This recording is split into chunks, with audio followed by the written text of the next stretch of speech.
नमस्कार। आज 28 अगस्त 2025 है और आज हमारे पास काफ़ी सारे अलग-अलग स्रोत हैं। कुछ पर्यावरण से जुड़ी खबरें हैं, तो कुछ YouTube की टेक्नोलॉजी पर और वीडियो को कैसे समझा जाए इस पर भी बात करेंगे। जी। तो कोशिश यही रहेगी कि इन सबको जोड़कर देखें। मतलब आजकल क्या चल रहा है, टेक्नोलॉजी कैसे बदल रही है और ये विश्लेषण वगैरह ये सब आपस में कैसे जुड़े हैं। बिल्कुल। ठीक है, बिल्कुल। तो चलिए इसे खोलते हैं। बिल्कुल। आज हम यही देखने की कोशिश करेंगे कि कैसे ये विषय जो शायद पहली नज़र में बहुत अलग लगे, जैसे मान लीजिए एक तरफ नदी का संरक्षण है या कोई अंतरिक्ष मिशन, हाँ, और दूसरी तरफ YouTube कैसे वीडियो आईडी बनाता है, ये सब कहीं ना कहीं डेटा एनालिसिस और समाज को, ये लोगों के व्यवहार को समझने के तरीकों से जुड़े हुए हैं। अच्छा। जानकारी तो हर तरफ है, बस उसे सही तरीके से देखने और जोड़ने की जरूरत है। आज इसी की थोड़ी गहराई में उतरते हैं। ठीक है, तो पहली खबर लेते हैं केरल से। वहाँ की जो पंपा नदी है, हाँ, पंपा, उसे केंद्र सरकार की राष्ट्रीय नदी संरक्षण योजना मतलब NRCP उसमें शामिल किया गया है। सुना है ये केरल की तीसरी सबसे लंबी नदी है और सबरीमाला मंदिर भी इसी किनारे है। जी हाँ, बिल्कुल। और ये NRCP योजना जो मेरे ख्याल से 1995 में शुरू हुई थी। हाँ, 1995। इसका मकसद ये है कि नदियों को साफ रखा जाए, प्रदूषण कम हो और उनका जो पूरा इकोसिस्टम है वो ठीक रहे। तो पंपा का इसमें आना एक तरह से दिखाता है कि कैसे नेशनल लेवल पर नदियों के स्वास्थ्य पर ध्यान दिया जा रहा है। डेटा आधारित निगरानी जरूरी हो गई है। और केरल की बात चली रही है तो एक और चीज वहां से सुनने में आई, डिजिटल साक्षरता के बारे में। अच्छा, हाँ। उनका कोई डिजी केरलम प्रोग्राम है जिसके तहत केरल शायद भारत का पहला 100% डिजिटल साक्षर राज्य बन गया है। अरे वाह, ये तो बड़ी बात है। हाँ, और ये भी सुना कि वहाँ की पुलमपारा पंचायत देश की पहली पूरी तरह से डिजिटल साक्षर पंचायत बनी है। जी, ये वाकई कमाल है। मतलब टेक्नोलॉजी किस तरह से जमीनी स्तर तक पहुंच रही है। ये डिजिटल लिटरेसी आगे चलकर बहुत काम आएगी और भी जो नई तकनीकें आ रही हैं उनको अपनाने में। बिल्कुल। अच्छा, तकनीक की बात हुई तो एक और बड़े फील्ड में चलते हैं, स्पेस। जी। अंतरिक्ष। 23 अगस्त को राष्ट्रीय अंतरिक्ष दिवस मनाया गया। जी। ये चंद्रयान 3 की जो सफल लैंडिंग हुई थी चांद पर, उसकी याद में, और इस मिशन ने भारत को चौथा देश बना दिया चांद पर उतरने वाला, और साउथ पोल पर तो पहला ही। जी हाँ, बिल्कुल। ये दिन 2024 में पहली बार मनाया गया था और इस साल मतलब 2025 की थीम भी है आर्यभट्ट से गगनयान तक। ये सिर्फ एक साइंटिफिक अचीवमेंट नहीं है। नहीं, बिल्कुल नहीं। ये एक तरह से राष्ट्रीय गौरव की बात है, हमारी टेक्निकल कैपेबिलिटी दिखाता है और भविष्य के लिए हमारी क्या योजनाएं हैं अंतरिक्ष में उसका भी संकेत है। और चंद्रयान 3 जैसे मिशन से कितना सारा डेटा आता है आगे की रिसर्च के लिए। हाँ, वो मिशन तो वाकई कमाल था। 14 जुलाई 2023 को लॉन्च हुआ था LVM-3M4 रॉकेट से और लैंडिंग हुई 23 अगस्त 2023 को। लैंडिंग साइट का नाम भी रखा गया शिव शक्ति पॉइंट। हाँ, वो लैंडर विक्रम, रोवर प्रज्ञान, ये नाम भी काफी मायने रखते हैं। सही कहा। अच्छा, ये सब चीजें चाहे नदी हो, डिजिटल लिटरेसी हो या स्पेस मिशन, हाँ, कहीं ना कहीं डेटा एनालिसिस और टेक्नोलॉजी का इस्तेमाल तो है ही। हर जगह है। इसी से जुड़ा एक और उदाहरण देखिए, UIDI मतलब जो आधार वाली संस्था है अपनी, हाँ, UIDI। और एलन मस्क की कंपनी स्टारलिंक, इनके बीच एक समझौता हुआ है। अच्छा, क्या समझौता? कि अब स्टारलिंक जो भारत में अपने ग्राहक बनाएगा, उनके वेरिफिकेशन के लिए आधार ऑथेंटिकेशन का इस्तेमाल करेगा। उन्हें सब ऑथेंटिकेशन यूजर एजेंसी मतलब सब AUA का दर्जा मिला है। ओह, ये तो अहम है। ये दिखाता है कि कैसे डिजिटल आइडेंटिटी सिस्टम जैसे आधार अब प्राइवेट सेक्टर की सर्विसेज के लिए भी कितने जरूरी होते जा रहे हैं। इससे शायद प्रोसेस तेज होगा, ज्यादा सुरक्षित भी। हाँ, यही कह रहे हैं। तेज, सुरक्षित और आसान। लेकिन हाँ, इसके साथ वो डेटा सिक्योरिटी और प्राइवेसी वाले सवाल भी हमेशा रहते हैं। पर ये एक बड़ा उदाहरण है कि कैसे सरकारी इंफ्रास्ट्रक्चर और निजी कंपनियां मिलकर काम कर रही हैं। और UIDAI तो अब इलेक्ट्रॉनिक्स और IT मंत्रालय के तहत आता है और 2016 से स्टैट्यूटरी बॉडी है। आधार तो खैर अब जिंदगी का हिस्सा ही है। बनी गया है। डिजिटल पहचान अब सिर्फ भारत में ही नहीं, पूरी दुनिया में गवर्नेंस और कॉमर्स दोनों के लिए बहुत जरूरी हो गई है। चलिए अब एक जरा अलग विषय पर आते हैं। स्वास्थ्य से जुड़ा है और थोड़ा जेनेटिक्स से भी। बनारस हिंदू यूनिवर्सिटी BHU, वहां एक रिसर्च हुई है। अच्छा, BHU में? किस बारे में? पता चला है कि मध्य भारत की एक जनजाति है, शहरिया जनजाति। हाँ, शहरिया ट्राइब, सुना है इनके बारे में। उनमें TB की बीमारी ज्यादा होने के पीछे कुछ जेनेटिक कारण भी हो सकते हैं। ओह, ये तो बहुत ही महत्वपूर्ण खोज है। शहरिया जनजाति तो पीवीटीजी ग्रुप में आती है ना, मतलब पर्टिकुलरली वल्नरेबल ट्राइबल ग्रुप। हाँ, भारत में कुल 75 हैं शायद ऐसे ग्रुप। जी, तो ये फाइंडिंग इसलिए ज़रूरी है क्योंकि आमतौर पर हम टीबी को सिर्फ एक बैक्टीरियल इन्फेक्शन मानते हैं, माइकोबैक्टीरियम ट्यूबरकुलोसिस से होने वाला। रॉबर्ट कोच ने खोजा था जिसे। हाँ, फेफड़ों वाली बीमारी। बिल्कुल, लेकिन ये रिसर्च इशारा कर रही है कि कुछ समुदायों में जेनेटिक बनावट भी उन्हें ज़्यादा वल्नरेबल बना सकती है टीबी के लिए। टीबी के लिए वैक्सीन तो है, बीसीजी, बैसिलस कैलमेट-ग्योरिन, और वर्ल्ड टीबी डे 24 मार्च को होता है। भारत का लक्ष्य भी है 2025 तक इसे खत्म करने का। उसके लिए वो निक्षय पोर्टल वगैरह भी हैं। हाँ, निक्षय पोर्टल। और बीएचयू की स्थापना तो 1916 में मदन मोहन मालवीय जी ने की थी। इस तरह की रिसर्च ना पब्लिक हेल्थ स्ट्रैटेजी के लिए बहुत मायने रखती है। अगर हमें पता चले कि कौन से समूह जेनेटिकली ज़्यादा प्रोन है, तो उनके लिए टारगेटेड प्रिवेंशन और ट्रीटमेंट प्लान बनाए जा सकते हैं। ये हमें बीमारियों को सिर्फ इन्फेक्शन के चश्मे से देखने के बजाय ज़्यादा होलिस्टिक तरीके से देखने में मदद करता है। सही बात है। तो ये तो हुई कुछ वर्तमान घटनाओं की बात, जिनमें हमने देखा कि कैसे तकनीक, डेटा और विश्लेषण हर जगह मौजूद हैं।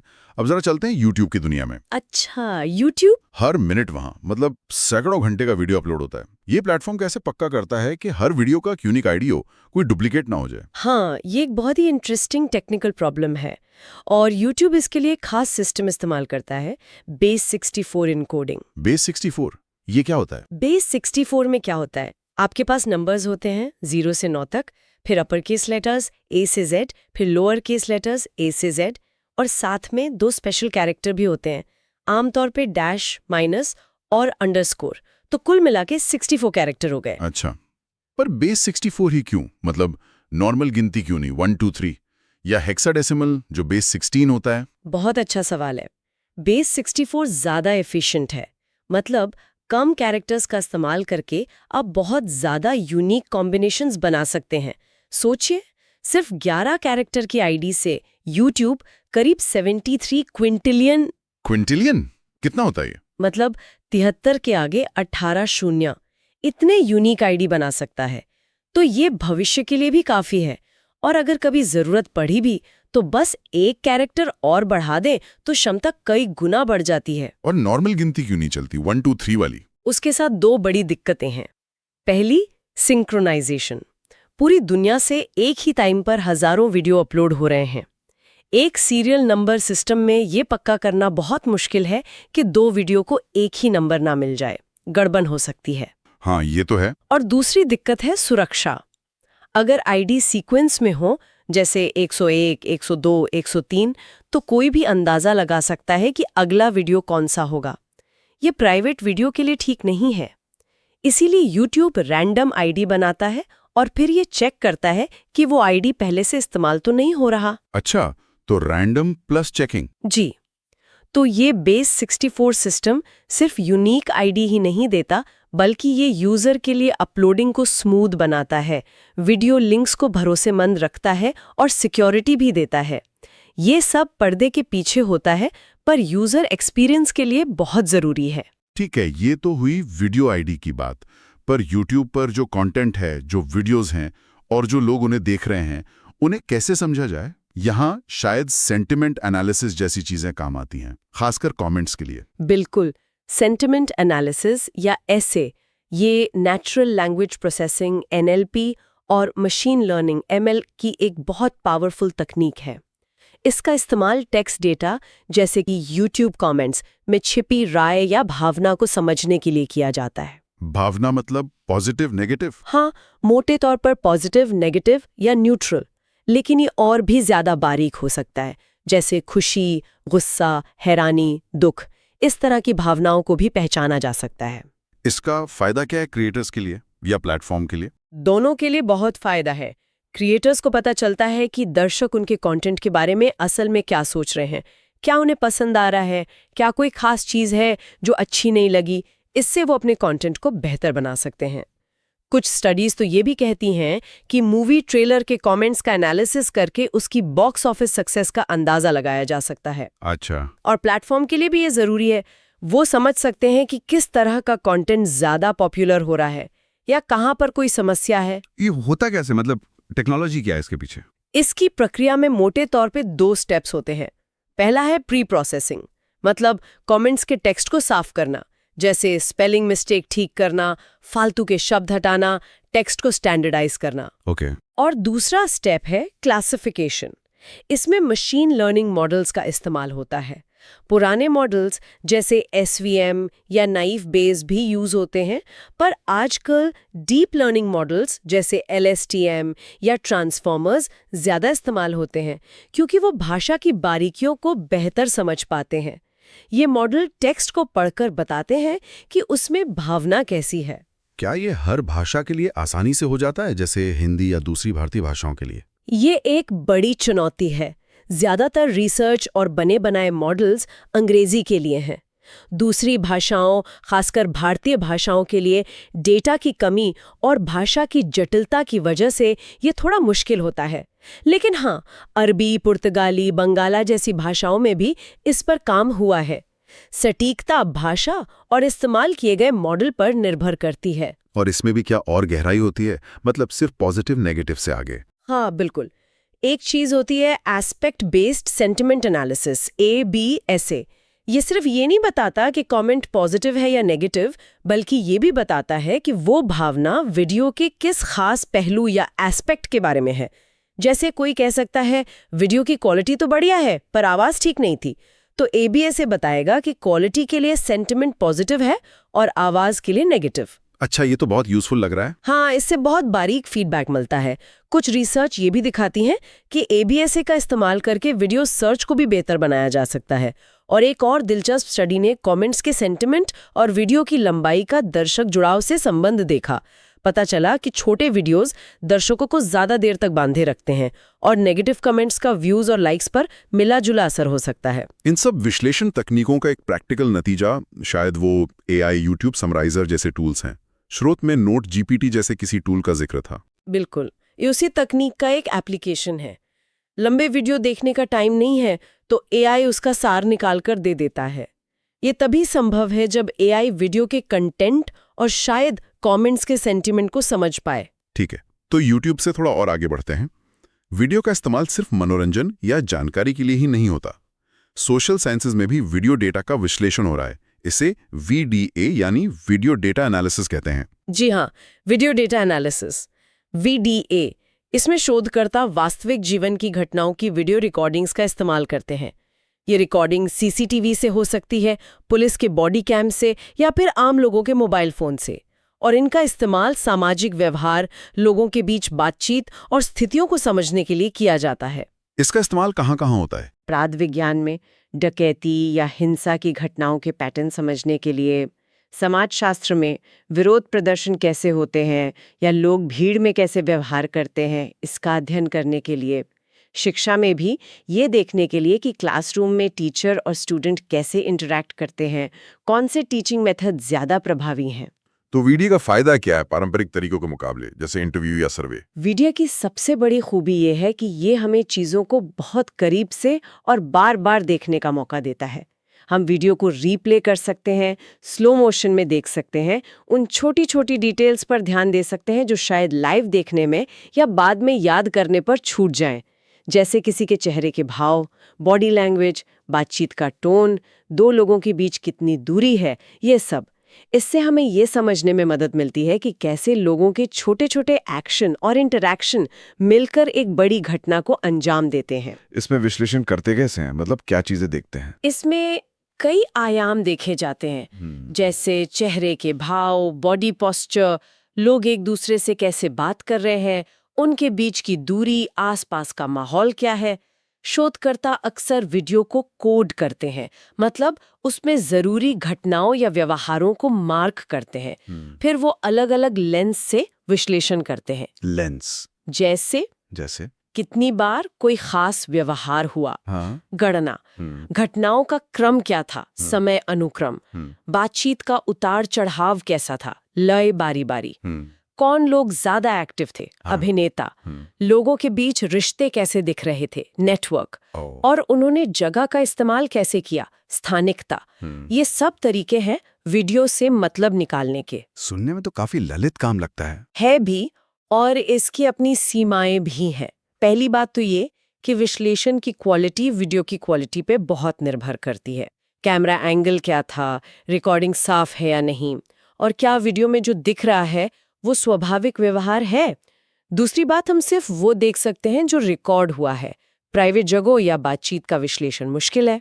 हाँ, वो तो है। और एक बहुत बड़ा मुद्दा है नैतिकता का, खासकर जब हम ऑनलाइन मिले वीडियो का इस्तेमाल करते हैं। क्या उन लोगों की सहमति ली गई है जिनकी रिकॉर्डिंग है? कहीं हम उनके व्यवहार को गलत संदर्भ में तो नहीं समझ रहे? ये सब सवाल वीडीए में बहुत अहम है। अच्छा, वीडीए, और एक और टर्म सुनने में आता है वीसीए या वीए, मतलब वीडियो कंटेंट एनालिसिस या एनालिटिक्स। क्या ये वीडीए जैसा ही है? नहीं, थोड़ा फर्क है। वीडीए का फोकस ज्यादातर सामाजिक व्यवहार और उसका मतलब समझने पर होता है। जैसा हमने अभी बात की, ये ज्यादा क्वालिटेटिव होता है, जबकि वीसीए या वीए ज्यादा तकनीकी और ऑटोमेटेड होता है। इसका इस्तेमाल अक्सर सुरक्षा, सिक्योरिटी या रिटेल जैसे कामों में होता है। वीसीए क्या क्या कर सकता है?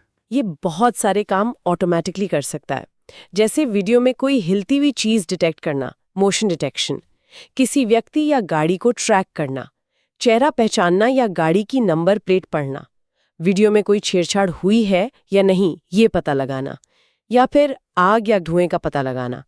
आजकल आर्टिफिशियल इंटेलिजेंस एआई के इस्तेमाल से ये और भी ज्यादा स्मार्ट हो गया है। इसका इस्तेमाल कहाँ देखते हैं हम आमतौर पर? बहुत जगह।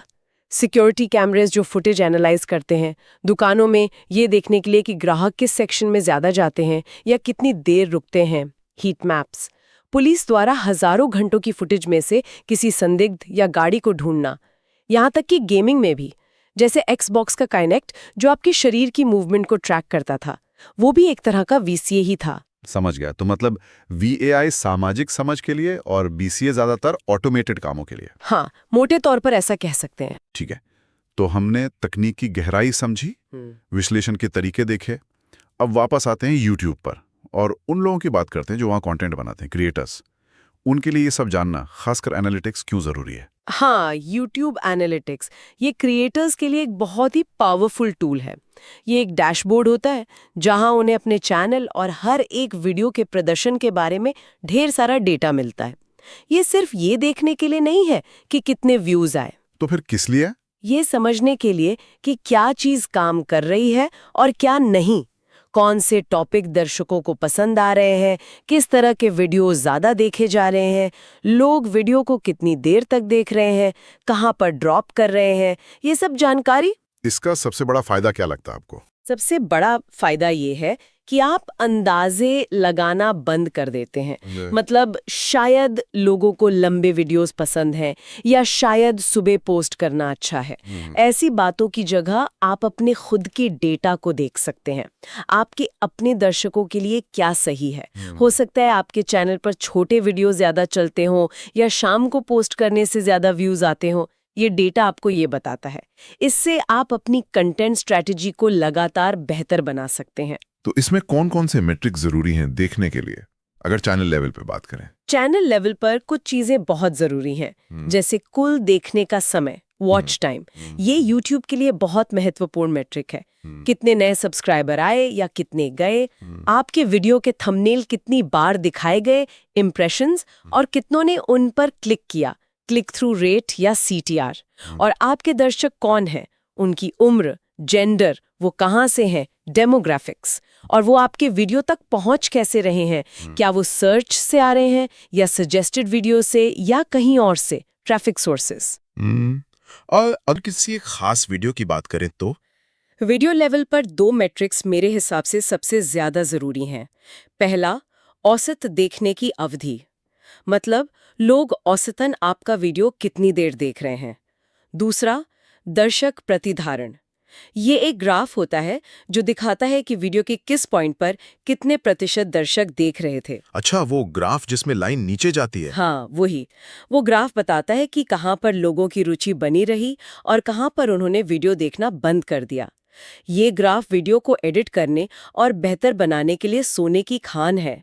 कहाँ इंट्रो लंबा हो गया, कहाँ बात बोरिंग हो गई, सब पता चल जाता है। और हाँ, CTR और लाइक्स डिसलाइक्स भी वीडियो लेवल पर देखने चाहिए। तो मतलब सिर्फ व्यूज देखना काफी नहीं है? बिल्कुल नहीं। औसत देखने की अवधि और प्रतिधारण असल में बताते हैं कि आपका कंटेंट कितना एंगेजिंग है। ज्यादा व्यूज होना अच्छा है, पर अगर लोग वीडियो शुरू करते ही बंद कर दें तो वो YouTube के एल्गोरिदम को अच्छा सिग्नल नहीं देता। क्या हम अपने कॉम्पिटिटर्स का एनालिटिक्स देख सकते हैं? सीधे सीधे तो नहीं देख सकते, लेकिन YouTube एनालिटिक्स में एक ऑडियंस टैब होता है। उसमें ये पता चलता है कि आपके दर्शक और कौन से चैनल या वीडियो देखते हैं। इससे आपको अंदाजा लग सकता है कि आपके दर्शक और किस तरह के कंटेंट में रुचि रखते हैं और आपके जैसे और कौन से चैनल हैं। YouTube के अपने एनालिटिक्स के अलावा कुछ बाहर के टूल्स भी होते हैं शायद, जैसे vidIQ या सोशल ब्लेड। इनका जिक्र था स्रोतों में। हाँ, कई थर्ड पार्टी टूल्स भी हैं। वो अक्सर कुछ एक्स्ट्रा फीचर्स देते हैं या डेटा को अलग तरीके से विजुअलाइज करते हैं। कुछ शायद कॉम्पिटिटर एनालिसिस का भी दावा करते हैं, पर वो कितना सटीक होता है कहना मुश्किल है। लेकिन हाँ, ये टूल्स भी कुछ क्रिएटर्स के लिए मददगार हो सकते हैं। तो कुल मिलाकर आज हमने काफी लंबी यात्रा की। शुरुआत की ताजा खबरों से, जैसे पंपा नदी, चंद्रयान, आधार स्टारलिंक डील, शहरिया जनजाति पर रिसर्च। जी। फिर हम YouTube की तकनीकी गहराइयों में गए, base 64 ID, sentiment analysis, ABSA। हाँ, वीडियो डेटा एनालिसिस, VDA और VCA की भी बात की। बिल्कुल। और फिर वापस आए क्रिएटर्स के लिए एनालिटिक्स के प्रैक्टिकल इस्तेमाल पर। और इन सब अलग-अलग दिखने वाली चीजों में एक धागा कॉमन था: टेक्नोलॉजी, डेटा और विश्लेषण। कैसे ये सब मिलकर हमारी दुनिया को आकार दे रहे हैं और उसे समझने में हमारी मदद कर रहे हैं। सही कहा। तो इस सब का मतलब क्या है? अंत में हमारे सुनने वालों के लिए सोचने वाली बात क्या हो सकती है? एक सवाल जो मेरे मन में आ रहा है वो इन सभी बातों से जुड़ता है। हम देख रहे हैं कि वीडियो रिकॉर्डिंग हर जगह है, CCTV, फोन, बॉडी कैम, और साथ ही वीडियो का विश्लेषण करने वाले टूल्स, चाहे वो VDA हो या AI वाला VCA, वो बहुत तेजी से बेहतर और ज्यादा शक्तिशाली हो रहे हैं। हाँ, ये तो है। वो सवाल ही उठता है कि ऐसी दुनिया में जहां हमारी लगभग हर सार्वजनिक गतिविधि रिकॉर्ड और एनालाइज की जा सकती है, अक्सर हमारी पूरी जानकारी या सहमति के बिना और कभी-कभी संदर्भ से हटाकर भी, हमें किन नए नैतिक नियमों, किन नए सामाजिक समझौतों की जरूरत पड़ेगी? इस नई हकीकत से हम कैसे निपटेंगे? ये एक बड़ा और जरूरी सवाल है जिस पर शायद हम सबको सोचने की जरूरत है। वाकई ये सोचने पर मजबूर करने वाला सवाल है। इस गहरी और विस्तृत चर्चा में हमारे साथ रहने के लिए धन्यवाद।